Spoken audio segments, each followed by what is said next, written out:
Good morning, everyone, and welcome to SMMT Electrified for 2026. We're here to discuss the future, yet global politics perhaps looks a lot like the past, the 1930s or even potentially 1914. We can only hope that we have learnt from history and are not doomed to repeat it.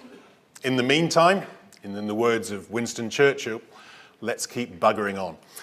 The Prime Minister and the Chancellor and both Secretaries of State, Business Secretaries of State, have, in their own words, had the back of UK automotive industry since coming to office. And we are grateful to them as we, in turn, deliver the economic growth the government seeks and the country needs. But the world moves fast.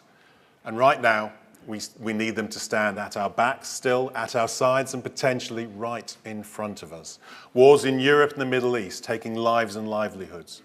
Global markets in turmoil, supply chain disruption, long-standing relationships under scrutiny. Last year, government acted quickly to avert the existential threat of punitive US tariffs. A deal was secured, the first with the Trump administration, and one that prioritized automotive. Now, another long-term ally could threaten us. The European Commission's Industrial Accelerator Act, published last week, as drafted, discriminates against UK-made vehicles and components, potentially damaging a trading relationship worth £70 billion. UK manufacturers, cars, vans, parts would lose access to the EU's fleet market. That's 60% of the EU market, 60%. With friends like these, who needs enemies? Now, ministers have worked hard to avoid this. The Business Secretary has made numerous interventions. The Prime Minister pledged to get us closer to the EU, correctly, because we are totally integrated into the European automotive industry. Each other's largest customer, largest supplier. We are a partner, not a threat. So damage to us will damage the EU. Investment will not flow, it will be choked.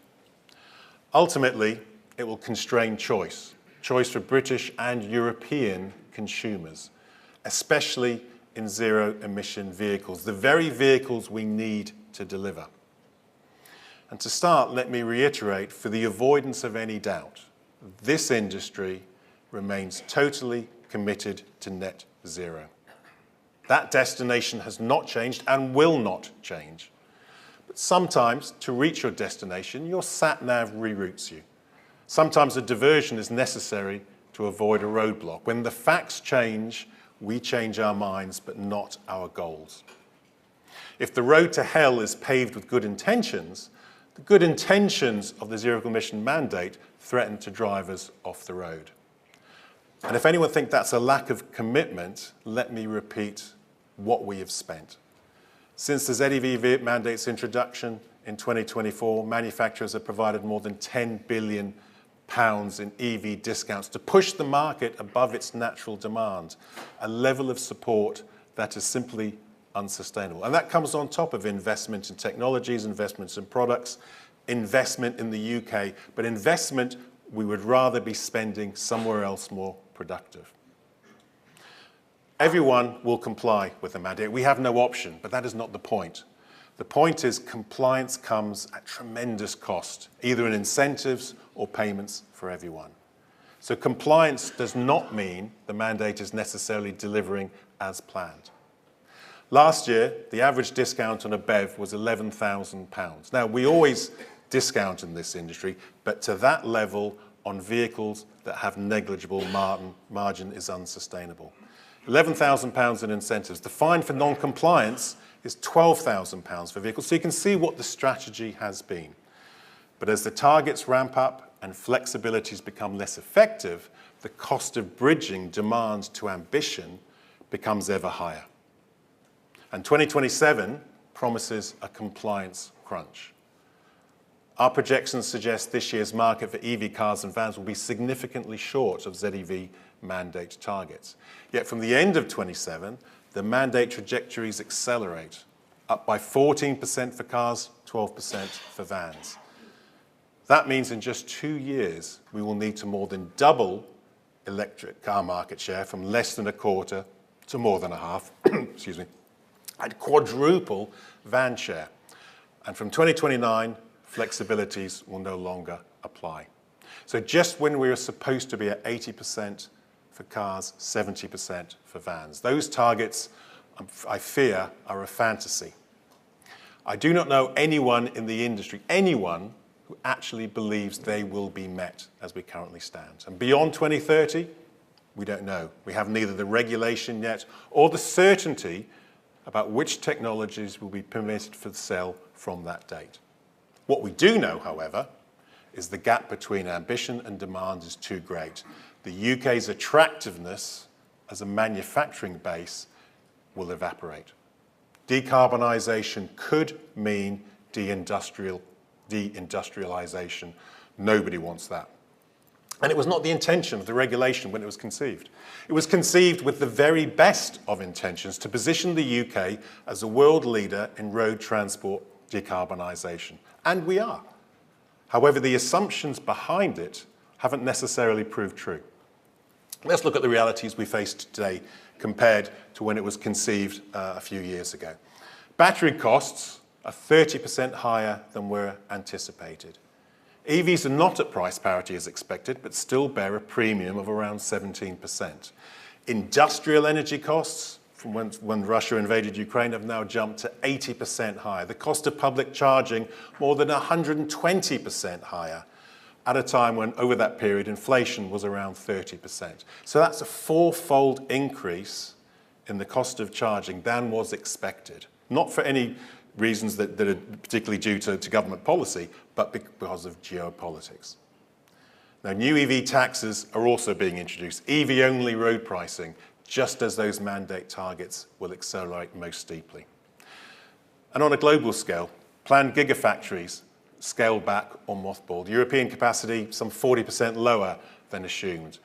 Global manufacturer EV investment losses worth more than £50 billion have been announced, written off in this quarter alone. Now, other major markets have responded, and so must we. The EU has scaled back its CO2 targets from 100% to 90%, allowing a multi-technology pathway. We'd probably argue that is still not enough. Canada has shelved its own EV mandate with a more flexible CO2-based approach.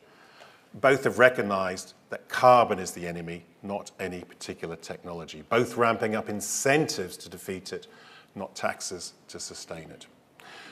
The US has written off, it would seem, its transition entirely, and that's not a road that we would advocate. But when the world changes, so must the plan.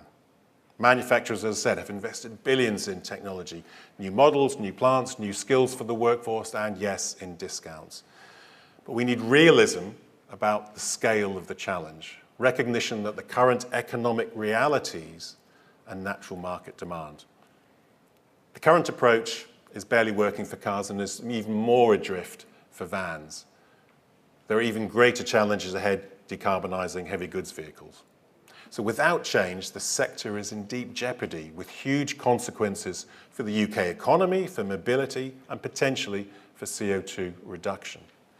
The ZEV mandate is just too far ahead of the market, too far ahead of the consumer, in danger of damaging the industry and in danger of undermining the decarbonisation we all seek. Government is rightly committed to reviewing the mandate, but we can't wait until 2027 for change. We need it reviewed now, resolved now.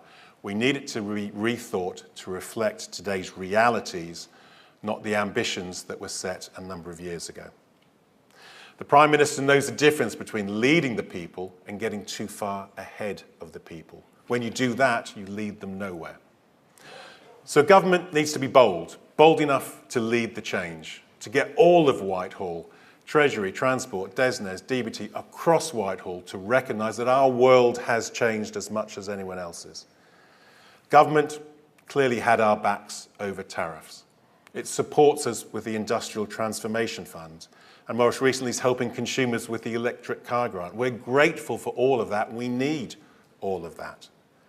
But we need government also to back us, our workers and the consumers. Back us with Europe and back us with urgent reform to the zero emission vehicle mandate. Thank you very much.